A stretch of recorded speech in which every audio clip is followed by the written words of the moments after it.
lagi menjelang siang ini Tuhan.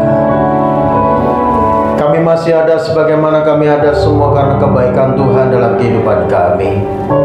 Untuk itu pada saat ini Tuhan kami berkumpul di tempat ini, di rumah-Mu yang kudus Tuhan, untuk kami memuji, menyembah, meninggikan, mengagungkan nama-Mu. Karena kami sangat yakin dan percaya bahwa Engkau yang kudus, yang bersemayam di atas puji-pujian kami umat-Mu. Tatkala Engkau hadir di tengah kami Tuhan, maka yang sakit Tuhan sembuhkan, yang lemah imannya Tuhan kuatkan, yang susah Tuhan hiburkan, yang terikat dengan dosa Tuhan lepaskan dalam nama Yesus. Kami yakin dan percaya siang ini merupakan siang berkat bagi kami. Siang ini merupakan siang mujizat bagi setiap kami, karena kami telah berjumpa dengan Tuhan melalui roh dan firman-Mu.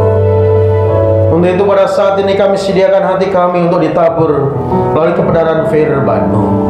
Sampaikan firman-Mu Bapa, kami siap untuk mendengarkan. Hanya demi Yesus Kristus Tuhan kami mengucap syukur dan berdoa. Kita siap mendengar firman Tuhan, sama-sama katakan amin. Berikan kemuliaan buat Tuhan Yesus. Silakan duduk, kekasih Tuhan. Salam. Apa kabar? Amin. Bersama Yesus tentunya kita luar biasa. Puji Tuhan. Baik saudara, kita akan buka Alkitab kita belajar firman Tuhan. Satu ayat saja yang terambil dari Yunus pasal 2 ayatnya yang ke-9. Satu ayat saja yang terambil dari Yunus pasal 2 ayatnya yang ke-9. Mari kita akan lihat dan kita akan baca bersama-sama. Kita baca dengan bersuara, karena Alkitab katakan iman timbul dari pendengaran, pendengaran akan firman Kristus. Supaya iman kita mantap, iman kita kuat, mari saudara kita baca dengan bersuara Yunus 2 ayat yang ke-9. 2, 3. Tetapi aku dengan ucapan syukur akan kupersembahkan korban kepadamu. Apa yang kunasarkan akan kubayar. Keselamatan adalah dari Tuhan. Saya ulangi, saya sendiri saudara ya. Saudara mendengar dan saudara aminkan. Tetapi aku dengan ucapan syukur akan kupersembahkan korban kepadamu. Apa yang kunasarkan akan kubayar. Keselamatan adalah dari Tuhan. Amin. Amin. Puji Tuhan.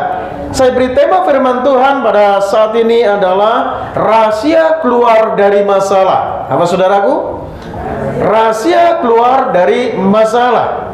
Siapa yang datang di tempat ini yang membawa masalah? Angkat tangan. Ya nggak ada ya. Semua nggak ada masalah. Siapa yang datang di tempat ini tanpa masalah? Angkat tangan. Nggak ada juga. Bapak Ibu saudara yang kasih Tuhan, terkadang masalah, pergumulan, situasi sulit membuat kita itu bisa stres, bisa depresi. Bahkan ada orang yang mengakhiri hidupnya dengan bunuh diri, saudaraku.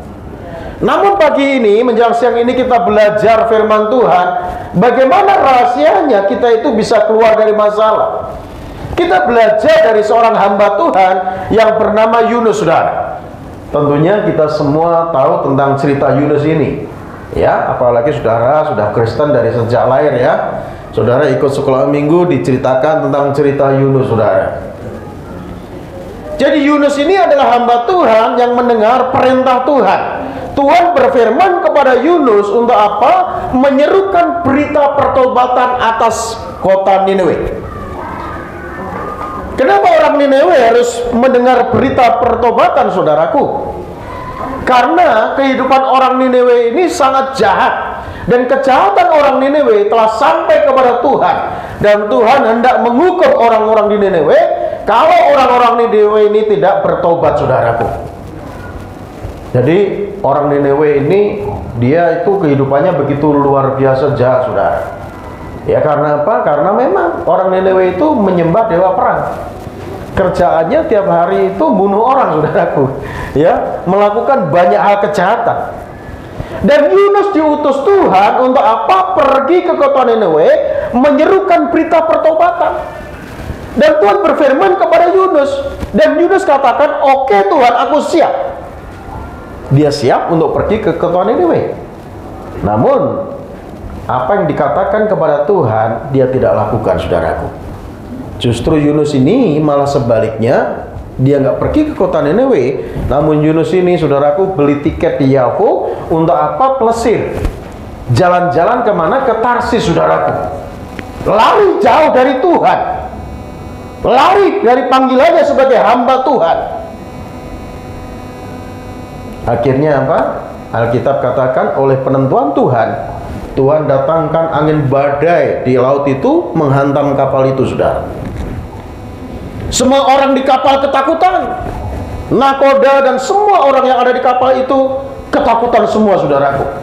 Namun yang luar biasanya, di tengah orang ketakutan, Yunus ini masih bisa tidur pulas, saudara, di bawah kapal. Mereka semua melemparkan beban ke laut untuk meringankan beban mereka. Tetapi Alkitab katakan angin badai menghantam kapal itu, tidak henti-hentinya, saudara. Dan di tengah ketakutan, maka ada orang yang memberikan ide untuk membuat undian.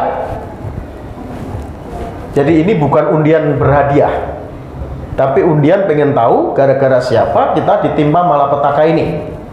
Ya, semua nama-nama yang ada di kapal itu dikumpulkan, saudaraku. Mereka tahu semua namanya karena apa? Melalui tiket yang dia beli. Yunus kan beli tiket, ya kan, untuk perjalanannya ke Tarsis. Dia kumpulkan semua, lalu buat undian. Setelah diundi, diambil satu, maka ada namanya Yunus. Dan semua orang itu ditanya, namamu siapa? Kamu siapa? Yunus? Aku bukan Yunus, aku Petrus, mungkin gitu ya. Kamu siapa? Kamu Yunus. Aku bukan Yunus. Gak pada ngaku yang namanya Yunus, saudaraku. Ternyata didapati Yunus itu sedang tidur pulas di bawah kapal, dibangunkan, lalu ditanya, siapa kamu? Namamu siapa? Yunus ngaku, saudara. Namaku Yunus, aku orang Ibrani, aku hamba Tuhan, aku takut akan Tuhan. Dia ngomong aku takut akan Tuhan, sedangkan dirinya mengingkari panggilannya sebagai hamba Tuhan. Namun Yunus ini mau mengakui kesalahannya, saudara. Lempar aku ke laut, maka angin akan reda, tidak akan mengamuk lagi. Akhirnya, saudara, Yunus ini dilempar ke laut. Dan Alkitab katakan oleh penentuan Tuhan, maka Tuhan mendatangkan ikan yang besar. Ikan apa itu? Paus. Alkitab gak mencatat, ya kan? Namanya ikan besar. Dan ikan itu menelan Yunus, saudara. Bayangkan, Yunus dilempar ke laut, lalu ditelan ikan yang besar. Artinya Yunus ini menghadapi masalah. Dia menghadapi kesulitan. Bayangkan, di dalam perut ikan itu gelap, nggak ada oksigen. Dia lihat ke kiri, cumi-cumi. Lihat ke kanan, udang, ya, yang sudah mati. Lihat ke atas, lumut. Dia berusaha ingin keluar dari perut ikan itu, saudaraku. Dia ingin berusaha keluar dari masalah, tetapi tidak bisa. Dan dalam kesulitan itu, saudara, Yunus berdoa kepada Tuhan. Dia berseru kepada Tuhan. Sebenarnya Yunus ini sudah ada di tengah dunia orang mati. Secara manusia, Yunus ini sudah nggak bisa ditolong, saudaraku. Tetapi Yunus ini datang kepada Tuhan. Dia berdoa kepada Tuhan. Dalam doanya dia katakan, tetapi aku dengan ucapan syukur akan kupersembahkan korban kepadamu. Apa yang kunasarkan akan kubayar. Keselamatan datangnya dari Tuhan. Lalu setelah itu ayat 10 katakan Tuhan berfirman kepada ikan itu. Jadi Tuhan ternyata bisa memerintahkan ikan, ya. Tuhan bisa berfirman kepada ikan itu, saudaraku. Dan ikan itu pun memuntahkan Yunus kemana? Ke darat, bukan ke laut. Kalau ke laut, ya, ada masalah baru yang Yunus hadapi. Artinya kalau Tuhan menolong kita itu sempurna. Amin, saudara? Amin. Untung dimuntahkan, saudaraku. Kalau keluarnya lewat belakang, ya, Yunus bisa dedel-duel, saudara. Jadi Bapak Ibu Saudara yang kasih Tuhan, di sini kita akan belajar Apa rahasianya keluar dari masalah? Kita belajar dari Yunus itu, saudara. Yang pertama, rahasia keluar dari masalah adalah mempersembahkan korban syukur kepada Tuhan. Yunus tadi katakan dalam Yunus 2 ayat 9, tetapi aku dengan ucapan syukur akan kupersembahkan korban kepadamu. Jadi yang pertama, mempersembahkan korban syukur kepada Tuhan.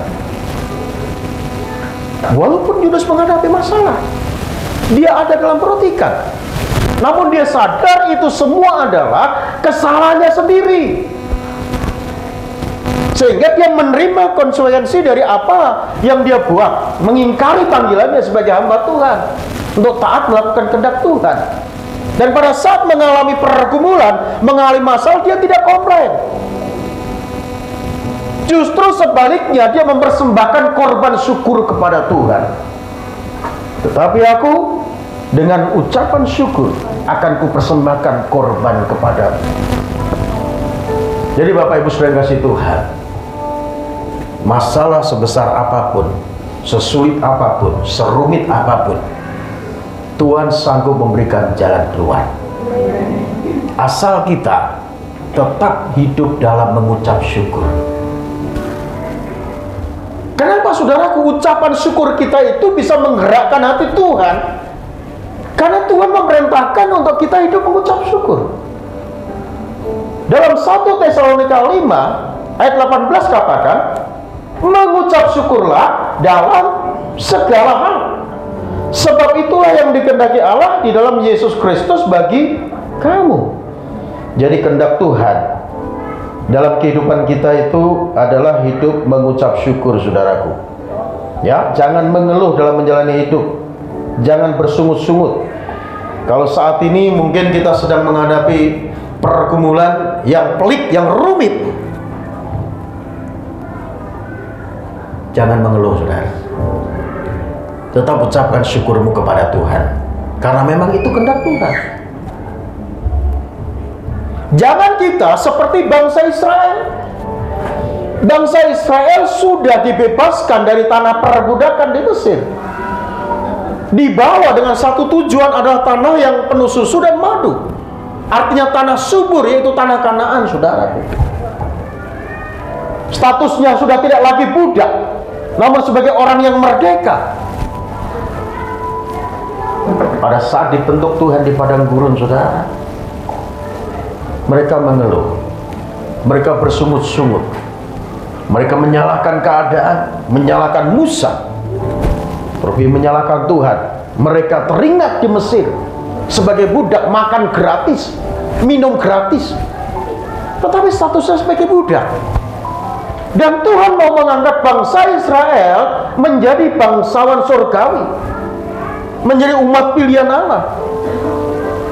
Namun pada saat dibentuk Tuhan, mengalami masalah di padang gurun, dia tidak mengucap syukur. Ternyata itu membuat Tuhan marah, saudara. Padahal di padang gurun ini, saudara, Tuhan itu sudah menunjukkan penyertaannya luar biasa. Pada saat siang hari, Tuhan menuntun dengan tiang awan. Pada saat malam hari, Tuhan menuntun dengan tiang api. Pada saat mereka mau makan, Tuhan sediakan roti mana, bisa makan sampai kenyang.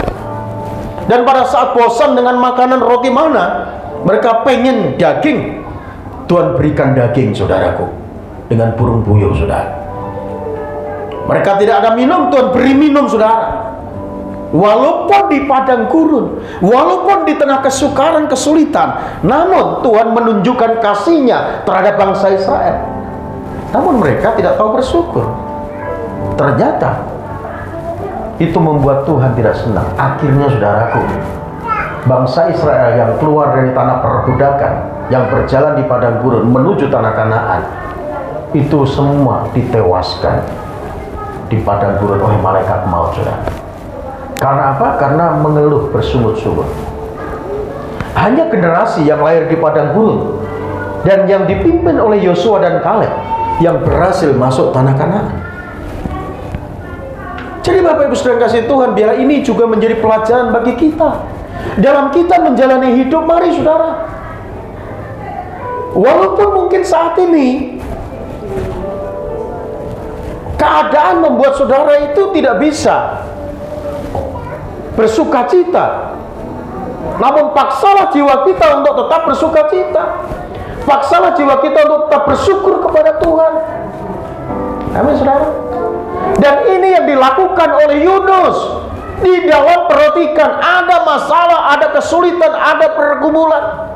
Di tengah dunia orang mati, dia katakan, tetapi aku akan kupersembahkan korban syukur kepadamu. Dia bersyukur kepada Tuhan. Kenapa banyak orang tidak mau bersyukur, saudaraku?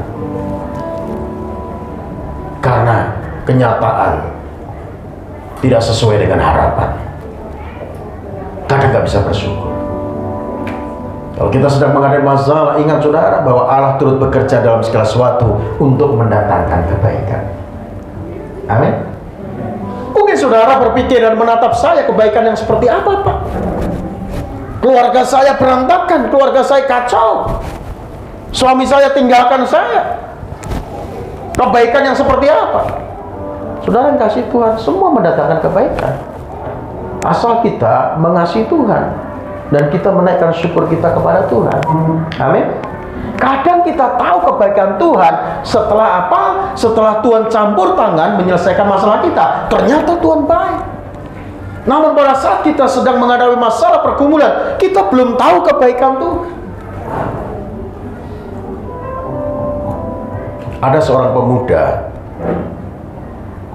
kulit putih, ya, pemuda Amerika, saudaraku. Ini rajin sekali beribadah kepada Tuhan, setia kepada Tuhan, bahkan melayani Tuhan. Setiap ibadah itu dia ikuti, saudara. Ibadah minggu 3 kali dia hadir di sana. Ini sama dengan saya waktu saya baru bertobat. Di Motherland itu ada ibadah 3 kali, saya ikut sampai malam. Karena memang saya pendoa syafaat juga waktu itu. Ada kerinduan, ada kehausan. Pemuda ini, dia rajin ibadah. 3 kali ibadah dia ikuti. Ada ibadah pertengahan minggu, dia ikut juga. Ada ibadah doa semalaman hari Jumat, dia ikut juga. Ada ibadah Sabtu, ibadah Yud, dia hadir juga. Dia setia kepada Tuhan. Suatu kali saudara, pada saat selesai ikut ibadah doa semalaman, dia pulang jalan kaki menyusuri trotoar jalan, saudara. Ya, pagi-pagi subuh dia pulang ke rumahnya. Dan pada saat pulang dari ibadah doa semalaman, tiba-tiba ada orang yang sedang mengendarai mobil dalam keadaan mabuk. Mobilnya dikendarai dalam keadaan mabuk, tentunya tidak fokus. Akhirnya mobil ini, saudara, naik ke trotoar dan menghantam pemuda ini. Pemuda ini gak sadarkan diri. Setelah sadarkan diri, saudara, sudah ada tergeletak di rumah sakit. Kakinya diamputasi, tinggal 1. Pemuda ini tidak mau menerima kenyataan.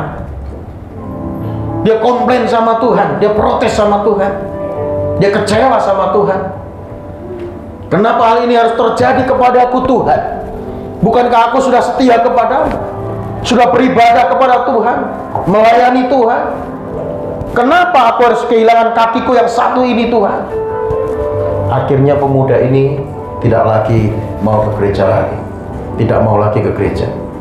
Tidak Tuhan-Tuhanan lagi. Tidak berdoa kepada Tuhan lagi. Dia kecewa kepada Tuhan. Setelah sekian lama kecewa kepada Tuhan, gak pernah ke gereja, saudaraku, pemuda ini mulai ingat Tuhan lagi. Karena waktu itu bulan Desember, biasanya bulan Desember itu ada banyak perayaan Natal. Dia mulai datang lagi ke gereja dan duduk di tempat paling belakang, saudara. Dan pada saat mengikuti ibadah, pendeta berkhotbah, dia duduk tempat paling belakang. Pendeta khotbah tentang misi, bahwa Tuhan dari surga dan turun ke dalam dunia dengan 1 misi adalah untuk menyelamatkan manusia yang berdosa. Lalu di akhir khotbah itu, hamba Tuhan ini tantang jemaatnya, siapa di antara saudara yang tergerak mau menyerahkan hidupnya untuk melayani Tuhan sebagai misionaris, silakan angkat tangan. Pemuda itu mulai tergerak, saudaraku, rindu kembali untuk melayani Tuhan sebagai misionaris. Dan singkat cerita, pemuda ini didoakan. Setelah itu diutus sebagai misionaris di daerah pedalaman Afrika.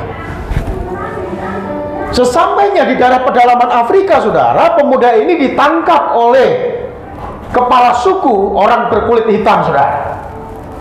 Ditangkap di daerah itu. Ditangkap, lalu dirantai, dimasukkan ke dalam jeruji besi. Dan oleh kepala suku ini besoknya akan dipersembahkan kepada dewanya.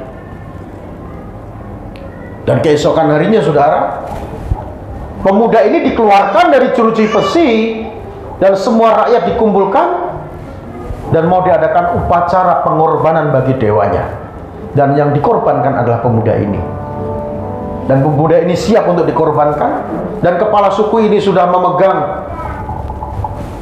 pedang yang tajam, saudara. Dan benar, pemuda ini dipotong. Pemuda ini dipotong, dan pada saat dipotong, saudaraku, nggak mempan. Diulang lagi, dipotong lagi, nggak mempan. Dicoba lagi, dipotong lagi, nggak mempan. Kenapa nggak mempan? Karena yang dipotong pertama kali itu kakinya dulu. Kenapa nggak mempan? Karena kaki palsu. Ya nggak mempan kan, kaki palsu ya. Dipotong lagi nggak mempan karena kaki palsu. Akhirnya kepala suku ini ketakutan, saudaraku. Dia berpikir, jangan-jangan ini anak dewa. Jangan kita apakan orang ini. Dan kepala suku dan seluruh rakyatnya diminta menyembah pemuda ini. Dan kesempatan pemuda ini untuk bersaksi tentang keselamatan dalam Yesus Kristus Tuhan. Terjadi pertobatan di daerah itu, saudara. Dan akhirnya, saudara, pemuda ini dia menangis di hadapan Tuhan. Dia merenungkan kebaikan Tuhan. Tuhan, ampuni aku, Tuhan, aku yang tidak bersyukur ini. Kalau aku diutus di tempat ini dalam keadaan tidak cacat, kalau aku diutus di tempat ini, kalau kakiku masih utuh, aku tentunya sudah mati. Terima kasih buat peristiwa kecelakaan beberapa tahun yang lalu, Tuhan. Aku harus kehilangan kaki satu. Dengan melalui itu aku selamat di tempat ini. Dan banyak pertobatan di daerah ini. Jadi dia tahu, bersyukur. Dia mengerti kebaikan Tuhan itu setelah dia mengalami kecelakaan. Benar gak? Kadang orang tidak tahu bersyukur di balik masalah yang dihadapi. Karena apa? Karena harapan tidak sesuai dengan kenyataan. Ternyata di balik ucapan syukur kita itu, saudara, ada berkat Tuhan yang Tuhan sediakan. Untuk itu dalam menjalani hidup, jangan kita gampang mengeluh. Jangan kita bersungut-sungut, saudaraku. Apapun yang terjadi dalam kehidupan kita, tetap naikkan syukurmu kepada Tuhan.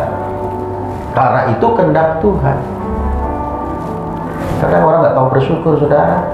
Ya, banyak sekali komplain. Seandainya aku, Tuhan, dilahirkan di keluarga yang kaya, tentunya aku enak, nggak susah seperti ini. Kadang begitu, saudara, komplainnya sama Tuhan.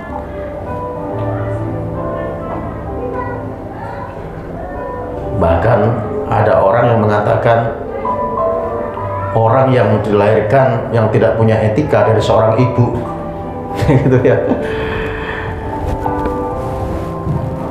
itu menjadi kutuk bagi bangsa. Begitu, saudaraku.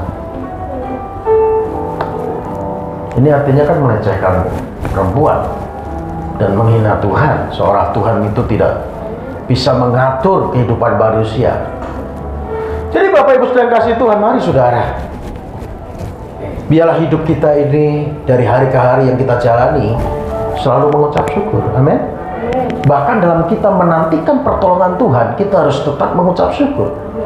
Makanya firman Tuhan katakan Filipi 4 ayat 6. Janganlah hendaknya kamu khawatir tentang apapun juga, tetapi nyatakanlah dalam segala hal keinginanmu kepada Allah dalam doa permohonan dengan ucapan syukur. Dalam menanti pertolongan Tuhan, kita harus mengucap syukur, saudaraku. Makanya Yunus, walaupun dia masih menghadapi masalah, menghadapi kesulitan, di dalam perut ikan, dia mengatakan, tetapi aku dengan ucapan syukur akan kupersembahkan korban kepadamu. Apa yang kunasarkan akan kubayar. Kalau kita masih diproses Tuhan, dibentuk Tuhan, ada maksud dan tujuan Tuhan, supaya saudara suatu kali kelak memberitakan kemaksuran Tuhan. Amin, saudara. Ini yang pertama, rahasia keluar dari masalah, yaitu mempersembahkan korban syukur kita kepada Tuhan. Lalu yang kedua, saudara, rahasia keluar dari masalah adalah membayar nasar kita kepada Tuhan. Yunus katakan, tetapi aku dengan ucapan syukur akan kupersembahkan korban kepadamu, apa yang kunasarkan akan kubayar. Kemungkinan Yunus ini pernah bernasar kepada Tuhan, tetapi tidak menepati nasarnya, saudara. Ya, dia bernasar kepada Tuhan. Dia mau melayani Tuhan kemanapun Tuhan utus. Dia siap, tetapi dia mengingkari panggilannya sebagai hamba Tuhan. Akhirnya dia menghadapi masalah, dia menghadapi kesulitan, saudara.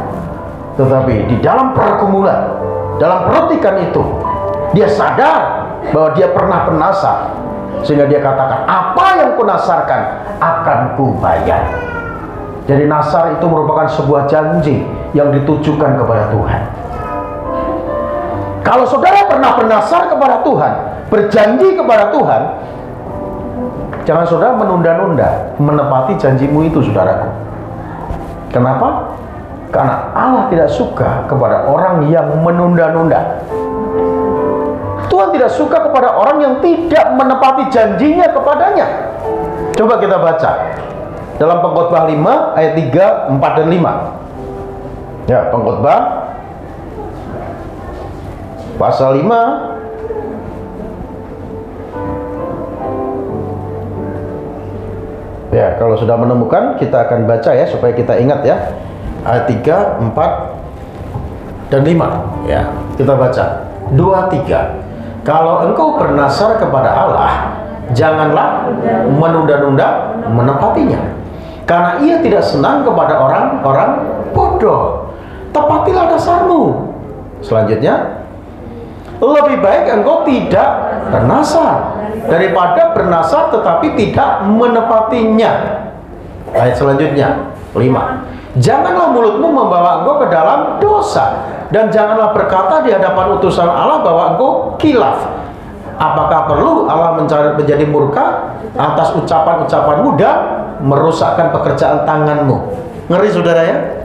Ternyata kalau kita pernah bernasar kepada Tuhan, berjanji kepada Tuhan, kalau kita tidak menepati, itu bisa menjadi masalah buat hidup kita, saudara.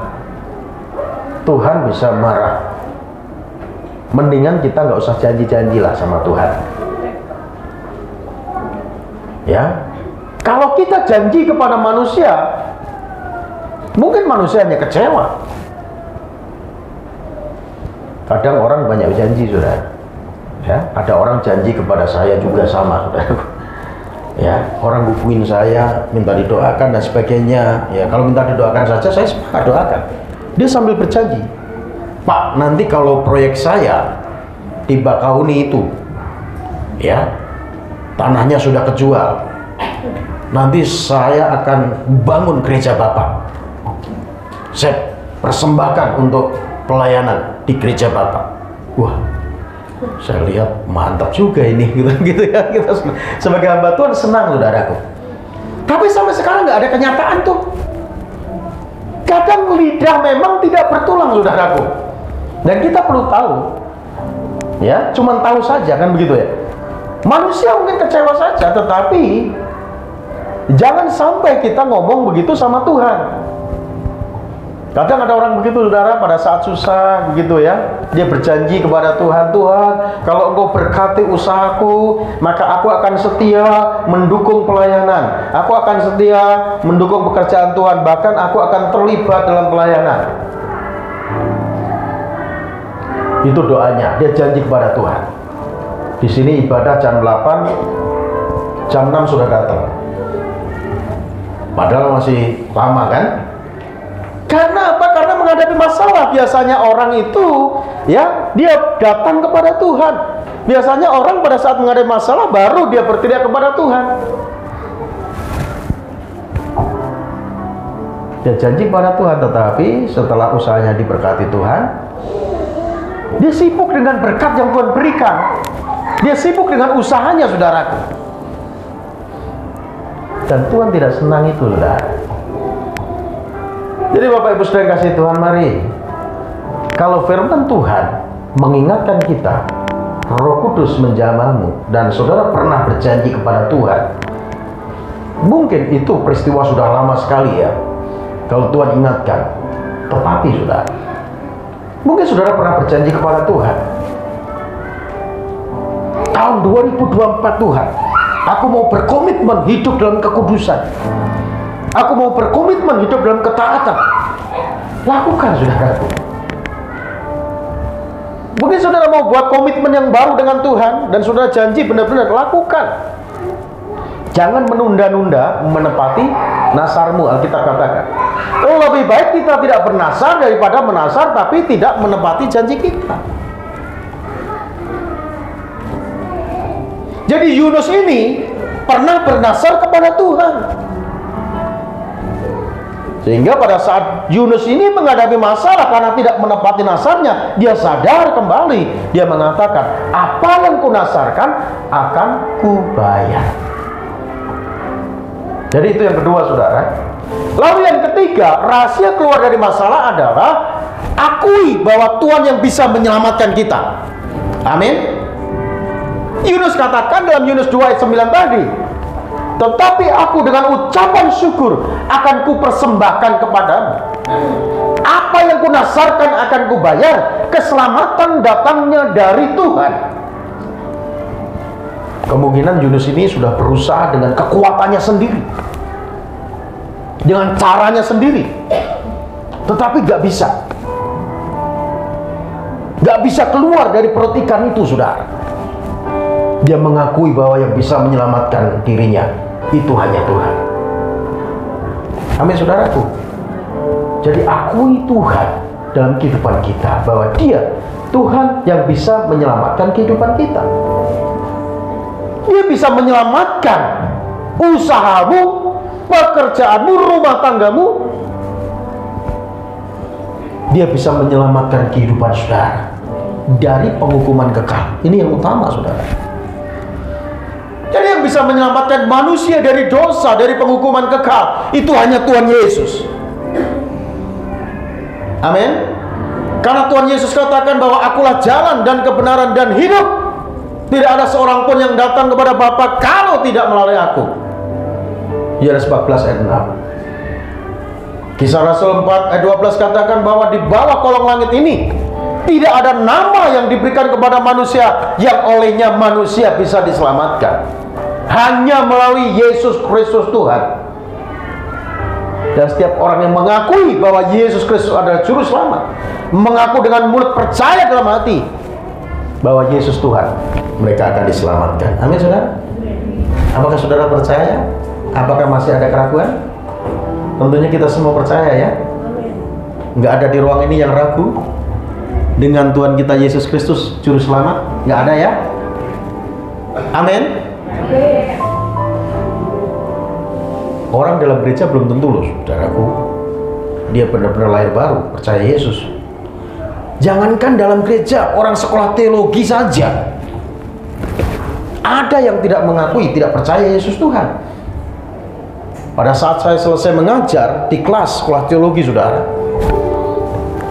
ada seorang mahasiswa menemui saya dan berkata begini, Pak, sampai sekarang saya tidak percaya kalau Yesus itu Tuhan. Wah, kaget saya, saudara. Loh, lalu apa tujuanmu kamu duduk di sekolah teologi? Saya pengen tahu saja, Pak. Wah, gawat ini. Jadi jangan berpikir kalau orang ya di dalam gereja atau mereka sekolah teologi, mereka itu sudah percaya Yesus. Belum tentu, saudaraku. bisa saja meragukan Tuhan. Ya. Lalu tujuanmu apa kamu ada di bangku kelas itu? Saya pengen tahu saja. Makanya banyak orang mengikut Yesus. Pada saat Yesus ada dalam dunia, Yesus mengajar, Yesus membuat mukjizat, banyak orang berbondong-bondong itu mengikut Yesus. Pengen tahu tentang Yesus saja. Tapi ada juga yang memang benar-benar percaya kepada Yesus.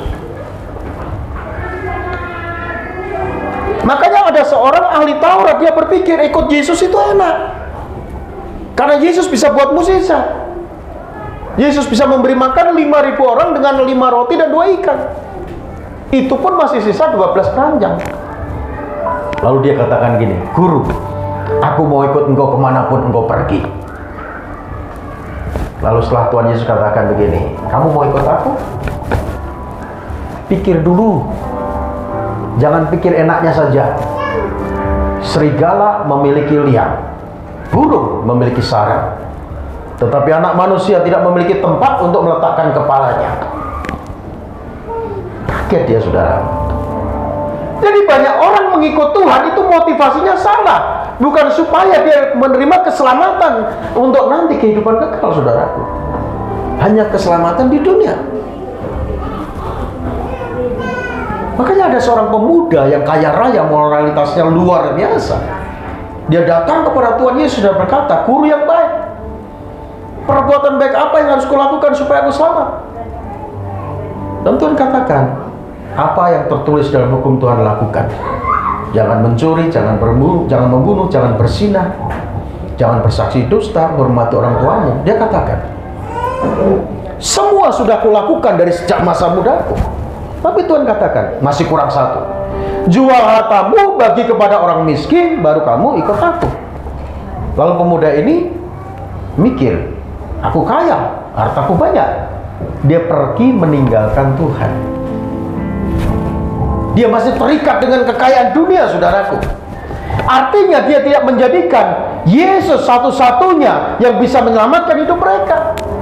Dia berpikir punya harta bisa menyelamatkan hidupnya.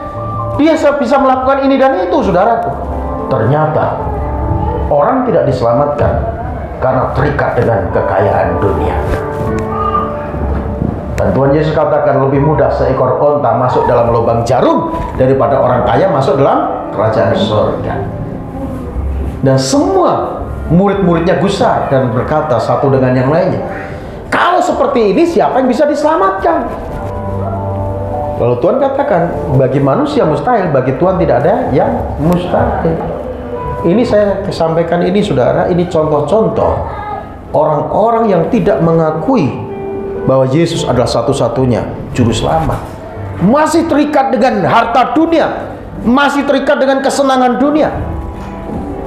Beda dengan Sakeus. Pada saat Tuhan Yesus numpang di rumah Sakeus, tanpa diperintahkan Tuhan Yesus, Sakeus berubah. Dia katakan, "Setengah hartaku akan kubagi kepada orang miskin. Kalau ada yang kuperas, akan kukembalikan 4 kali lipat." Ini Sakeus benar-benar habis-habisan nih. Gaya hidupnya berubah. Istrinya juga gaya hidupnya berubah. Yang tadinya suka shopping, jalan-jalan, manikur, pedikur, udah gak bisa lagi. Hartanya habis, sudah.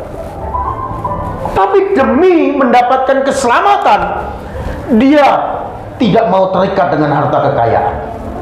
Lalu Tuhan katakan, Anak manusia datang untuk mencari dan menyelamatkan yang hilang.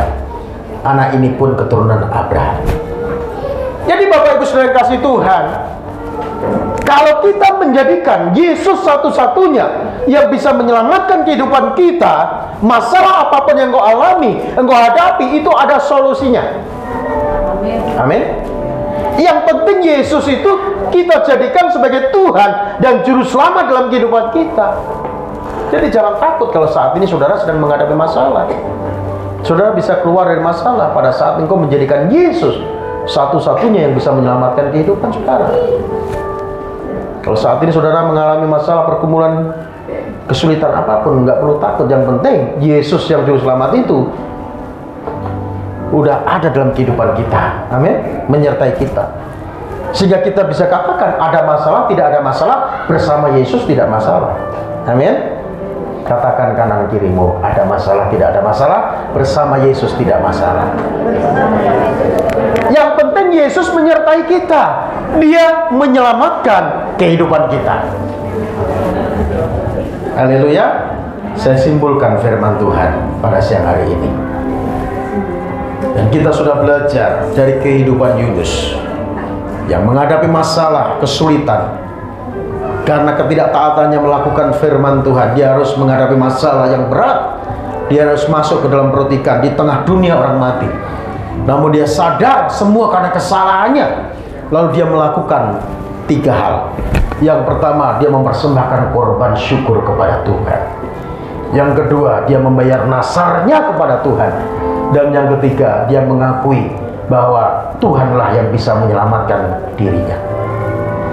Akhirnya Tuhan menyelamatkan Yunus dengan sempurna. Dia bisa keluar dari perut ikan. Dan Tuhan berfirman kedua kalinya kepada Yunus. Kali ini Yunus nurut. Dia pergi ke kota Niniwe. Dia berkhotbah di sana. Dan orang-orang Niniwe dengar apa yang dikatakan oleh Yunus. Mereka berdoa dan berpuasa. Dia bergabung. Dia minta ampun kepada Tuhan.